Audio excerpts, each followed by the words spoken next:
You think of the MEA testing where the schools come around with their snacks once or twice a year. If it's that important for standardized testing, why isn't it that important every single day? I'm a huge believer of this, and I see a big difference with the students. Having the breakfast cart is much less disruptive than having a hungry child that can't focus on their work. I can't imagine, coming in here and having to wait to eat if they haven't even eaten the night before, and some of them haven't, unfortunately. You can't learn if your brain is stressed out, and if you're hungry, your brain is going to be stressed out.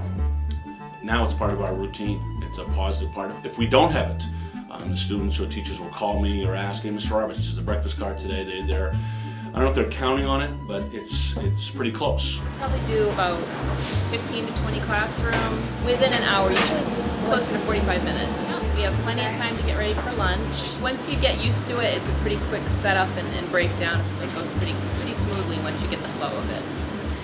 It's easy. It's just part of the day. We just go through and we do what we need. The difference in the children, I think, is well worth the little bit of effort it takes. Working together really makes all the difference in the world. Our greatest defense against hunger in this nation is tapping into our federal resources that are available. The best way to do this is to do alternative service delivery models. Breakfast after the bell, having a breakfast cart, doing breakfast in the classroom. That's the best way we can ensure everyone is being fed, from our free reduced kids to the highest income bracket. We started this breakfast cart in 1994. Our breakfast count doubled in the very first week. After that, teachers started asking us to stop at some of their classrooms, and eventually it progressed to where we stop at all of the classrooms now, and it's been very, very successful. But it's been a good run now on the breakfast cart, but it's been a success now for quite a few years. We're trying all sorts of ways to feed the kiddos. We have about 470 to 500 students, and the numbers were fairly small, 30, 40 most mornings. And we have a lot of students travel long ways on their bus trips, up to an hour with our 3 towns, and we were just trying to figure out the best way to help feed them that didn't disrupt the education momentum. You get a lot of concerns. Is it the microscopes? Is it a lab? Is it a test? What might be going on where all of a sudden someone comes barging in with a breakfast cart? If it's really one of those days where you should stay away, remember they can put a sign up, and that's been a non-issue. I remember when they were first talking about we were going to be doing this breakfast cart, kind of wondering, well, I teach science, I do labs, we have chemicals, how is that going to work?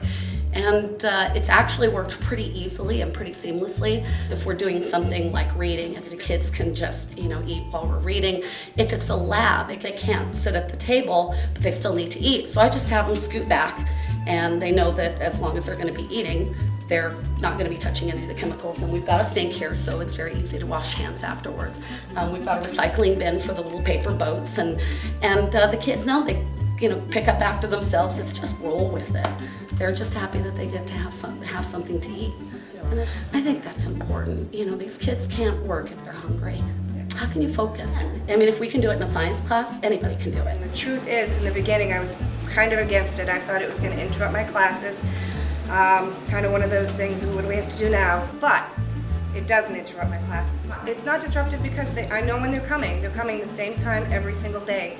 If we're going to be testing, we could put a sign on the door and the kids are able to pick up their breakfast on the way to the classroom. So it doesn't disrupt anything. They're really great about it. Also, you worry about waste. Are they going to put milk in the garbage? I have this garbage where I basically put my papers, and it says right on it, please no milk cartons, food products. The kids are really great at that. They throw it in the other garbage. The custodians can come in and empty that. They only have to empty this once a week because it's clean trash, if there's such a thing. For as much as I wasn't into it in the beginning, I can't imagine being without it. I think it's a great thing for everybody. I really, really do. There was some concern with the individuals on the day-to-day routines that there would be more time spent in classrooms cleaning up. How much extra time would it take the custodians to get the job done? And it really doesn't add to the job if everybody cooperates. Every new job that we have to fit into the schedule that we already have. It doesn't seem to add any to our time. It may just add a little more to our trash capacity. So some of the ways to improve a food service budget is to increase your participation. The higher participation, the more money's coming into your food service budget. And with that, you can get more efficient tools such as the technology system, which gets more kids through the line quicker. We can serve more breakfast in a shorter amount of time.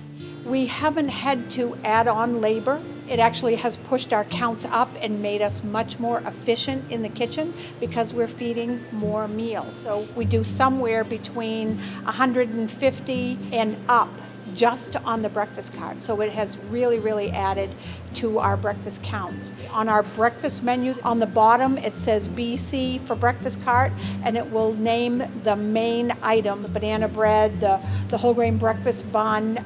There also is a whole grain cinnamon roll that we use too.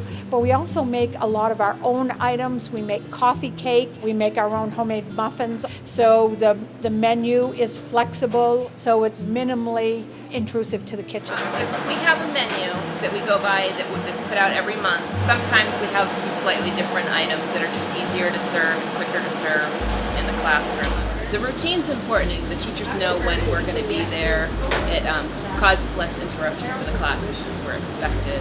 We do the same classrooms at the same time every day. There's two of us that usually get ready in the mornings. I start out and get the breakfast window ready and then start getting the food ready for the cart. Get the cart all set up. We put all the juice and the milk and the different items of fruit and everything on the cart. Yeah, we have 3 floors. And we use an elevator to get the cart from floor to floor. We probably do anywhere from 50 to 60 kids at the breakfast window. And then our total numbers are close to 200 kids, so the rest of that's all at the breakfast cart. Advice, I guess, would just be to talk to your key players. You want to check in with your teachers to make sure the flow happened. Talk to your kitchen folks to check the numbers. Did we gain? Did our numbers go up? Are more kids eating? Check in with the custodians. Make sure that cleanup and pickup wasn't a major ordeal. Students help with that, and teachers help with that, and it's really been a pretty successful, easy team effort. As long as we just collaborate with each other. It's just a regular day for us. And we would be willing to host anyone who wanted to come and take a look at the breakfast cart. We're amazed how easy and quick it goes around, and we've fed an extra 150 children. If you have questions, you can come and see our breakfast cart anytime you'd like.